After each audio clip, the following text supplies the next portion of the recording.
Break બાદ આપનું સ્વાગત છે। અપરાધી જ્યારે કાયદાની વાત કરે ત્યારે તમે શું કહેશો? અમે અમેરિકાની જ વાત કરી રહ્યા છીએ। અમેરિકા ભારતને કહે છે કે તમે બીજાના ઘરોમાં ઘૂસીને કેમ મારો છો? હવે અમેરિકાને કોણ સમજાવે કે આ રીત તો તેમણે જ શીખવી છે। અમેરિકાની એજન્સી CIA જ ભારતના પરમાણુ વૈજ્ઞાનિક હોમી ભાભા સહિત અનેક ભારતીય પરમાણુ વૈજ્ઞાનિકોની હત્યા કરાવી છે। વખતો વખત આવી વાતો કહેવામાં આવી રહી છે। ભૂતપૂર્વ PM લાલ બહાદુર શાસ્ત્રીની હત્યામાં પણ CIAના એજન્ટ્સની સંડોવણી હોવાનો આરોપ મુકાતો રહ્યો છે। CIAએ ભારતમાં રહીને અનેક ભયાનક કાવતરા રચ્યા છે। હદ તો એ છે કે ભારતની ઇન્ટેલિજન્સ એજન્સી રોમાં પણ CIAની ઘૂસણખોરી રહી છે।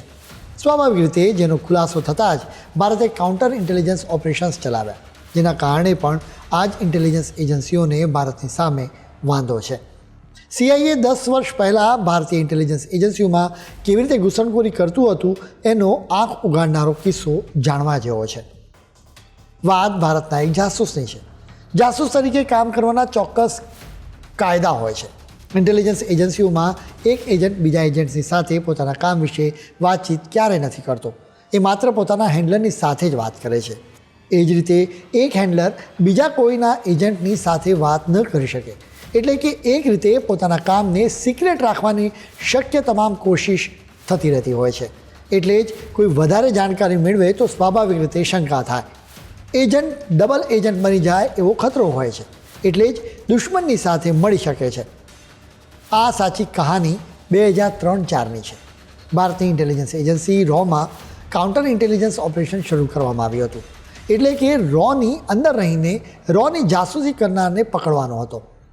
રોનો જાસૂસ હોવાથી સ્વાભાવિક રીતે સ્માર્ટ હોય, પોતાની જાસૂસી થઈ રહી હોવાને તેને સહેજ પણ શંકા જાય તો રહસ્ય હંમેશા માટે દફનાઈ જવાનો ખતરો રહે છે। વાત રવિન્દર સિંહની છે। તેઓ રોમાં સંયુક્ત સચિવ હતા। સ્વાભાવિક રીતે આટલા મોટા પદ પર રહેનારી વ્યક્તિ હંમેશા એલર્ટ રહે।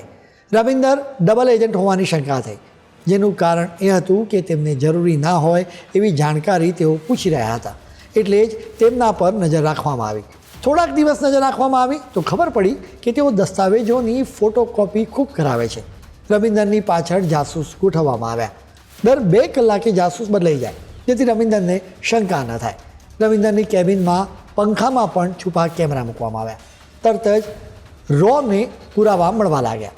રવિન્દર અનેક શંકાસ્પદ લોકોને મળી રહ્યા હતા, જો કે રોના અધિકારીઓ જાણવા આતુર હતા કે તેમનો હેન્ડલર કોણ છે। તપાસમાં જાણ થઈ કે રવિન્દર સિરિયામાં પોસ્ટેડ હતા ત્યારે તેમની દીકરીને ગંભીર અકસ્માત થયો હતો। તેની સારવાર માટે 1.5 લાખ રૂપિયાની જરૂર હતી। એ સમયે CIAએ તેમનો સંપર્ક કર્યો હતો। વાસ્તવમાં 1998માં ભારત દ્વારા પરમાણુ પરીક્ષણ બાદ CIAના અધિકારીઓ ખૂબ એલર્ટ થઈ ગયા હતા।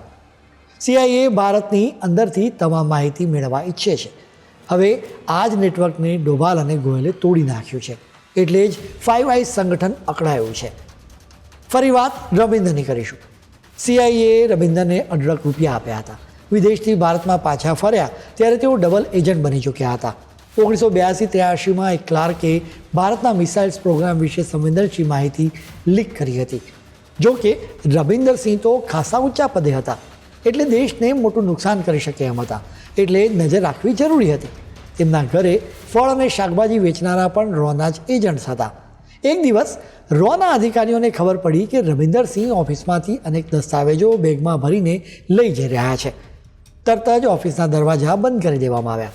આદેશ આપવામાં આવ્યો કે ઓફિસમાંથી ઘરે જઈ રહેલા તમામ અધિકારીઓ અને કર્મચારીઓની તપાસ કરવામાં આવશે।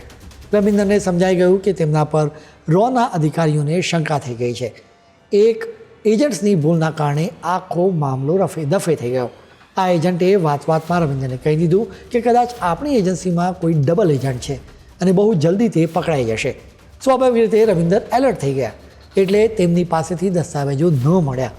રોના અધિકારીઓ હતાશ થઈ ગયા, કેમ કે તેમને રવિન્દરની વિરુદ્ધ કંઈ ન મળ્યું।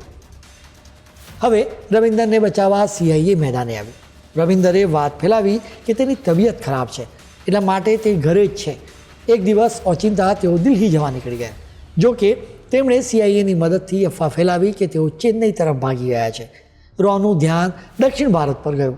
જો કે CIAના એજન્ટ્સ રવિન્દરને UP બોર્ડરથી નેપાળમાં લઈ ગયા। રવિન્દરના સમગ્ર પરિવાર માટે CIAના એજન્ટ્સે નકલી ઓળખપત્ર તેમજ અમેરિકન નાગરિકતાની વ્યવસ્થા કરી દીધી હતી।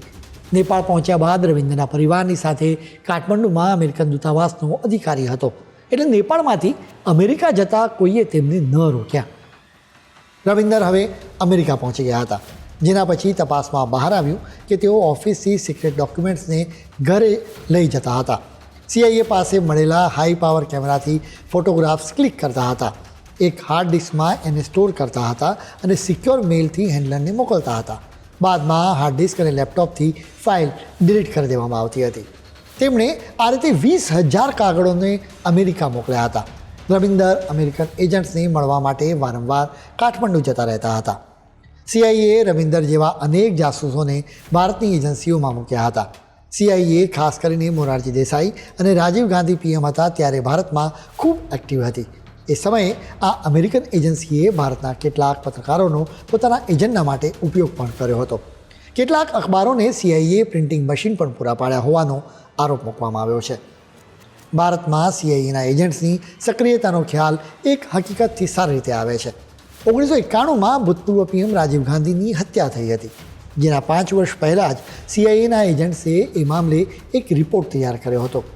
23 પેજના રિપોર્ટમાં અંદાજ લગાવવામાં આવ્યો હતો કે જો રાજીવ ગાંધીની હત્યા થઈ જાય કે પછી તેઓ રાજનીતિમાંથી વિદાય લે ત્યારે ભારતમાં શું થશે, જેના કારણે જ રાજીવ ગાંધીની હત્યામાં CIAના એજન્ટ્સની સંડોવણીનો આરોપ પણ મૂકવામાં આવ્યો હતો. CIA ભારતની વિરુદ્ધ રચેલા કાવતરાનું લિસ્ટ આમ તો ખાસું લાંબુ છે.